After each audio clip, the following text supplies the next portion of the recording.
तो दोस्तों आज मैं एक नेटफ्लिक्स मूवी को एक्सप्लेन करूंगा जो कि स्टीफन किंग की नोवेला से इंस्पायर्ड है। एंड जहां पर स्टीफन किंग का नाम आ गया आप समझ सकते हैं कि मूवी कितनी औसम होगी। इस मूवी का नाम है 1922 जो कि काफी बेहतरीन मूवी है। इस फिल्म को आप नेटफ्लिक्स पर जाकर देख सकते हैं। 1922 मूवी की IMDb रेटिंग है 6.3 स्टार्स आउट ऑफ 10। और दोस्तों मैंने हाल ही में एक्सप्लेन किया है फियर स्ट्रीट के फाइनल पार्ट को। और दोस्तों मेरी वाइफ ने एक बहुत ही बढ़िया मूवी को अभी एक्सप्लेन किया है जिसका नाम है dark spell the black wedding. बहुत ही जबरदस्त मूवी है, जाकर जरूर देखना। और आपको वहां पर क्लिप्स देखने को मिलेंगी जो कि आप मेरे चैनल पर अनफॉर्चुनेटली नहीं देख पाते हैं। सो समहाउ अगर आपने उसको मिस कर दिया है तो जाकर जरूर देख लेना, link is in the description. तो चलिए अब बिना किसी देरी के चलते हैं सीधा वीडियो की तरफ। मूवी की शुरुआत 1930 के समय में विल्फ्रेड जेम्स को दिखाने से होती है जो कि किसी कारण से डरा हुआ शहर के एक होटल में रूम बुक करता है। उसे यहाँ पर भी दीवारों से किसी चीज की आवाज आ रही थी, जिसके बाद में वो अपना कन्फेशन लिखने बैठ जाता है और हमको ये पता चलता है कि उसने अपने पास्ट में कुछ ऐसा किया था जिसके लिए वो आज तक भाग रहा था। खैर अब कहानी 1922 में जाती है जहाँ पर विल्फ्रेड एक साधारण फार्मर था और अपनी वाइफ आर्लेट और बेटे हेनरी के साथ में खुशहाल जिंदगी जी रहा था। इस समय उसके पास में 80 एकड़ की जमीन थी और दूसरी तरफ उसकी बीवी के पास में 100 एकड़ की जमीन जो कि उसे अपने फादर से मिली थी। और ये सारी प्रॉपर्टी आगे चलकर हेनरी की होने वाली थी। विल्फ्रेड ये चाहता था कि हेनरी भी उसकी तरह एक प्राउड फार्मर बने, एज उस समय में ये सबसे ज्यादा प्राउड काम माना जाता था। एंड इसके लिए वो उसको फार्मिंग भी सिखा रहा था। लेकिन आर्लेट वहां की जमीन और फार्म को फार्मिंगटन कंपनी को बेचकर शहर जाना चाहती थी। आर्लेट की इस जिद के कारण से धीरे धीरे विल्फ्रेड के साथ उसके रिश्ते बिगड़ने लगे थे। और बात एक दिन यहाँ तक पहुंच जाती है कि आर्लेट विल्फ्रेड को ये ऑफर देते हुए डिवोर्स की मांग करती है कि वो डिवोर्स के बाद फार्मिंगटन कंपनी से मिली हुई जमीन के पैसों को वो दोनों 50-50 बांट लेंगे। एंड यहाँ पर हम ऐसा भी फील कर पाते हैं कि आर्लेट का कहीं और भी अफेयर है। लेकिन विल्फ्रेड को इस चीज की चिंता नहीं थी। वो इससे ये पूछता है कि डिवोर्स के बाद में हेनरी किसके साथ रहेगा और आर्लेट ये कहती है कि वो उसे अपने साथ शहर ले जाकर एक अच्छा इंसान बनाएगी। विल्फ्रेड अब उससे कुछ दिन सोचने का समय मांगता है, लेकिन अब इस ऑफर के बारे में सोचने की जगह वो धीरे धीरे ये प्लान बनाने लगता है कि कैसे आर्लेट को रास्ते से हटाया जाए और पूरी जमीन अपने पास रख ली जाए, क्योंकि विल्फ्रेड अपनी जमीन को अपनी जान से भी ज्यादा प्यार करता था और वो नहीं चाहता था कि इसे फार्मिंगटन कंपनी को बेच दिया जाए, नहीं तो यहाँ पर स्लॉटर हाउस खुल जाएगा। लेकिन आर्लेट को रास्ते से हटाने के लिए विल्फ्रेड को किसी की मदद की जरूरत थी और उसे वो मौका मिल भी जाता है जब एक दिन बेसमेंट में वो हेनरी को उनकी नेबर शैनन के साथ में देख लेता है। शैनन और हेनरी काफी समय से एक दूसरे को प्यार करते थे और अक्सर ऐसे ही छिपकर मिला करते थे।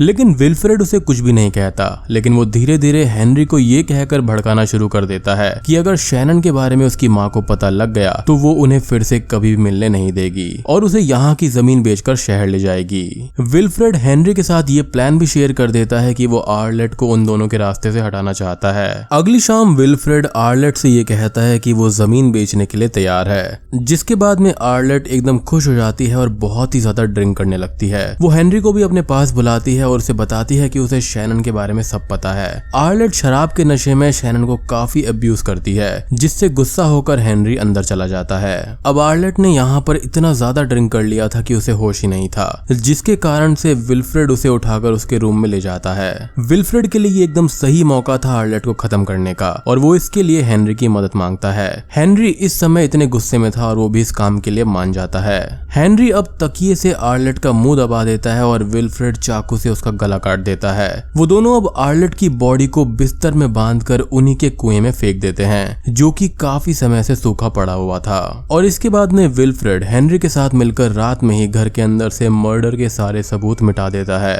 अगली सुबह विल्फ्रेड आर्लेट के सारे नए कपड़े एक सूटकेस में पैक कर देता है और उन्हें भी कुएं के अंदर फेंक देता है ताकि वो उसकी रात में यहाँ से भाग जाने की स्टोरी बना सके। लेकिन जब वो कुएं को ओपन करता है तो वो देखता है कि आर्लेट की बॉडी जो उन्होंने बिस्तर में बांध कर फेंकी थी अब वो बाहर कुएं की दीवार से सटकर बैठी थी और चूहे उसे खा रहे थे। एंड ये सीन बहुत ही ज्यादा ग्रोस था, लाइक उसके मुंह से लिटरली चूहा बाहर आ रहा था। एंड यहाँ पर इस फिल्म के अंदर चूहों का काफी ज्यादा सिग्निफिकेंट रोल है, जिसका मीनिंग मैं आपके साथ में एंड में शेयर करूंगा। खैर अब वो उस कपड़े के सूटकेस को वहां पर फेंक कर चला जाता है। विल्फ्रेड अब अगली सुबह एक कहानी तैयार करता है कि आर्लेट अपनी फैमिली से परेशान हो चुकी थी और उसे शहर जाना पड़ा, जिसके कारण से वो रात में ही अपने सारे नए कपड़े पैक कर कर वहां से भाग गई। उसने विल्फ्रेड की कार नहीं चुराई क्योंकि कार की आवाज से उनकी नींद खुल जाती और वो पैदल ही वहां से निकल गई। अब 2 दिनों के बाद में फार्मिंगटन कंपनी का लॉयर विल्फ्रेड के घर पर आर्लेट से मिलने आता है ताकि वो जमीन की डील को फाइनल कर सके। लेकिन विल्फ्रेड उसको वही कहानी सुनाता है कि उसकी वाइफ कुछ रात पहले ही घर छोड़कर भाग गई। उस लॉयर को इस बात पर यकीन नहीं होता क्योंकि फार्मिंगटन कंपनी के साथ में डील आर्लेट के लिए बहुत इंपॉर्टेंट थी और पैसे भी बहुत ज्यादा इन्वॉल्व थे। खैर विल्फ्रेड अब हेनरी से अपनी बात की कंफर्मेशन करवाता है, लेकिन वो लॉयर उनका घर चेक करने के लिए बोलता है। बट तभी विल्फ्रेड उसको धमकाकर वहां से भगा देता है, पर जाने से पहले लॉयर उसको धमकी देता है कि वो उसको देख लेगा। विल्फ्रेड यहाँ पर समझ जाता है कि लॉयर जरूर उनके घर पर शेरिफ को लेकर आएगा और इससे पहले उन्हें उस कुएं को बंद करना होगा। लेकिन अचानक ही कुएं को बंद कर देने से उन पर शक जा सकता था, इसलिए विल्फ्रेड अब अपनी एक गाय को कुएं में धकेल देता है और फिर हेनरी के साथ मिलकर उसमें मिट्टी भर देता है। शाम को शेरिफ उनके घर पर आता है और इससे पहले कि वो आर्लेट के बारे में पूछे, विल्फ्रेड गाय वाली कहानी को सुनाकर ये क्लियर कर देता है कि उसने कुएं में मिट्टी क्यों भरी है। शेरिफ अब उनका घर चेक करने की डिमांड करता है, लेकिन सब कुछ वैसा ही था जैसे कि उसने कहानी उसको सुनाई थी, लाइक कि आर्लेट शहर छोड़कर भाग गई है। अब शेरिफ को बेड के नीचे आर्लेट के बूट्स मिल जाते हैं। शेरिफ को इस चीज से थोड़ा सा शक होता है, लेकिन विल्फ्रेड उससे ये बोलता है कि आर्लेट के कैनवस शूज यहाँ पर नहीं हैं और वो शायद उन्हीं को पहनकर भागी होगी। हेनरी भी शेरिफ के साथ नॉर्मल पेश आता है, जिससे शेरिफ को उन पर शक नहीं होता और वो वहां से चला जाता है। अब कुछ और दिन ऐसे ही गुजर जाते हैं जहाँ पर वो हेनरी के साथ में फार्मिंग करने लगता है और हेनरी को फार्मिंग के बारे में कुछ चीजें सिखाने लगता है। अब फिर एक रात अचानक से ही जोर जोर से काउस की आवाज आने लगती है। अब चेक करने के लिए विल्फ्रेड काउस के पास में जाता है, जहाँ पर वो ये देखता है कि एक चूहा उसकी काउस को काट रहा था। विल्फ्रेड ये देखकर उस चूहे पर फायर करता है, जिससे डरकर वो चूहा एक पाइप के अंदर चला जाता है और ये पाइप्स कहीं और नहीं बल्कि उसी कुएं से कनेक्टेड थे जिसके अंदर विल्फ्रेड ने आर्लेट की बॉडी को डंप किया था। खैर विल्फ्रेड अब उस पाइप को कपड़ा फंसाकर बंद कर देता है और अंदर चला जाता है, जहां उसे अचानक ही अपनी वाइफ का भूत नजर आता है। लेकिन जब वो उस पर रोशनी डालता है तो वहां पर हेनरी होता है, जो कि फायरिंग की आवाज को सुनकर उठ गया था। अगली सुबह विल्फ्रेड उन सभी पाइप्स को सीमेंट से बंद कर देता है, जिसके बाद में हेनरी उससे मिलने आता है और उसको ये बताता है कि शैनन प्रेग्नेंट हो चुकी है और वो उससे शादी करना चाहता है। विल्फ्रेड अब उससे ये कहता है कि उसके पास हेनरी को देने के लिए एक भी पैसा नहीं है जिससे वो नई लाइफ स्टार्ट कर सके और उसे शादी करने के लिए 25 साल तक का होने का वेट करना चाहिए। हेनरी अब विल्फ्रेड को ये कहता है कि उन्हें जमीन बेच देनी चाहिए थी और मॉम होती तो उसकी मदद करती, जिसके बाद दोनों के बीच में थोड़ी सी बहस हो जाती है और हेनरी वहां से चला जाता है। थोड़ी देर के बाद में शैनन के फादर हार्लन वहां पर आते हैं और विल्फ्रेड को ये बताते हैं कि वो शैनन को 4 महीने के लिए शहर भेज रहे हैं, जहां पर वो अपनी पढ़ाई करेगी और अपने बच्चे को जन्म देगी, जिसके बाद में उसको एडॉप्शन के लिए दे दिया जाएगा। इन सब में $300 का खर्चा आने वाला था, जिसका आधा खर्चा विल्फ्रेड को देना था क्योंकि शैनन की इस हालत का जिम्मेदार हेनरी था, जो की बात सही भी है। लेकिन विल्फ्रेड की फाइनेंशियल कंडीशन को देखते हुए हार्लन उससे बस $75 की डिमांड करता है, लेकिन विल्फ्रेड के पास इस समय इतने पैसे भी नहीं थे, जिसके कारण से उसकी हार्लन से बहस हो जाती है और हार्लन ये कहकर वहां से चला जाता है कि विल्फ्रेड को कहीं से भी इतने पैसे देने ही होंगे, फिर चाहे इस चीज के लिए उसे बैंक से लोन ही क्यों न लेना पड़े। विल्फ्रेड अब काफी सोचने के बाद में अगले दिन कार लेकर बैंक जाता है, जहां पर उसे $750 का लोन ऑफर किया जाता है। लेकिन विल्फ्रेड ये कहकर वहां से चला जाता है कि इस बारे में उसे अपने बेटे हेनरी से बात करनी होगी। अब विल्फ्रेड जैसे ही बैंक से बाहर आता है तो वो ये देखता है कि उसकी कार वहां पर नहीं है एंड वहां पर उसको हेनरी का एक नोट मिलता है, जिसके अंदर ये लिखा हुआ था कि वो शैनन को अपने साथ लेकर यहाँ से जा रहा है और विल्फ्रेड उन्हें ढूंढने की कोशिश ना करे, नहीं तो वो आर्लेट के मर्डर की सच्चाई सबको बता देगा। अब यहाँ पर विल्फ्रेड बिल्कुल अकेला हो चुका था, उसे बार बार आर्लेट के मर्डर के फ्लैशेस आ रहे थे और हेलुसिनेशंस भी हो रहे थे, यहाँ तक कि छत से टपकता पानी भी उसे ब्लड की तरह दिखता है, जिसे देखकर वो काफी ज्यादा डर जाता है। खैर विल्फ्रेड अब कुछ दिनों के बाद में लोन लोन लेने का डिसाइड करता है ताकि वो घर की मरम्मत करा सके। लेकिन जब वो पैसे लेकर रख रहा होता है तभी एक चूहा उसके हाथ को काट लेता है, जिससे सारे नोटों पर ब्लड लग जाता है। वो उस चूहे को भी कुचलकर मार डालता है और अपने हाथ पर पट्टी करके शराब पीने लगता है ताकि उसको दर्द ना हो। अब धीरे धीरे मौसम बदल जाता है और वहाँ पर बर्फ गिरने लगती है और हम देखते हैं कि विल्फ्रेड के हाथ में काफी इन्फेक्शन फैल चुका था। वो अब तूफान के बीच ही अपनी कार को लेकर वहाँ से निकलने की कोशिश करता है, लेकिन कार स्टार्ट नहीं होती और वो वापस अंदर आकर दर्द से बचने के लिए और शराब पीने लगता है। तभी उसको दरवाजे के बाहर आर्लेट की स्पिरिट नजर आती है और उससे बचने के लिए वो बेसमेंट के अंदर चला जाता है। आर्लेट की स्पिरिट भी अब कई सारे चूहों के साथ में बेसमेंट तक आ जाती है। विल्फ्रेड उससे खुद को मारने की रिक्वेस्ट करता है, लेकिन वो ऐसा नहीं करती और उसके कान में हेनरी के बारे में बताने लगती है कि कैसे यहाँ से भागने के थोड़े ही टाइम बाद उनके पैसे खत्म हो गए थे और फिर हेनरी ने लोगों को लूटना शुरू कर दिया। इस दौरान उसने कई लोगों की जान ली और शैनन ने भी इन सब में उसका साथ दिया और इन सब के कारण से वो लोगों के बीच में स्वीट हार्ट बैंडिट्स के नाम से फेमस हो गए थे और सब लोग उन्हें जानने लगे थे। लेकिन ऐसी ही किसी रॉबरी की कोशिश के दौरान शैनन को एक गोली लग जाती है। हेनरी उसे एक सेफ जगह पर लेकर बचाने की कोशिश करता है, लेकिन मेडिकल ट्रीटमेंट ना मिलने के कारण से उसकी मौत हो जाती है। अब शैनन की डेथ से हेनरी काफी दुखी हो जाता है और एंड में वो भी मारा जाता है। यहाँ विल्फ्रेड की आंखें अब सीधे शेरिफ की कार में खुलती है, जो कि उसे बेहोशी की हालत में हॉस्पिटल ले जा रहा था। विल्फ्रेड के हाथ में इन्फेक्शन काफी ज्यादा फैल चुका था, जिसके कारण से हॉस्पिटल में उसका एक हाथ काट दिया जाता है, अदरवाइज ये उसकी पूरी बॉडी में फैल सकता था। अब बार बार यहाँ पर चूहों का दिखना ये इंडिकेट करता है कि ये उसके गिल्ट हैं, जो कि उसका पीछा नहीं छोड़ रहे।